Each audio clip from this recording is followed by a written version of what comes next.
L'école secondaire L'Odyssée des jeunes à Laval accueille près de 1000 élèves. Jeudi, l'une d'entre eux, une adolescente de 13 ans, s'en est pris à son enseignante de 65 ans après qu'elle lui ait demandé d'ajuster son comportement. C'est l'élève qui s'est désorganisé et qui a agressé l'enseignante.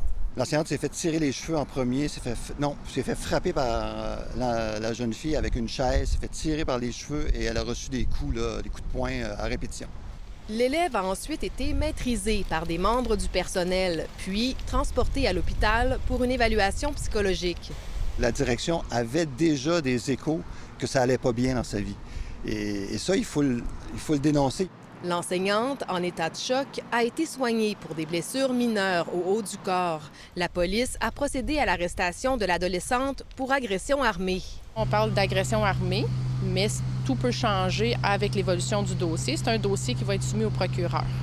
L'élève a rapidement été relâché par la police. La couronne pourrait, après l'analyse du dossier, déposer des accusations contre elle. Le syndicat déplore pour sa part une hausse de la violence dans les écoles. On recevait, il y a 10 ans, quelques appels d'enseignantes en pleurs qui vivaient de la violence. Et maintenant, c'est à chaque semaine.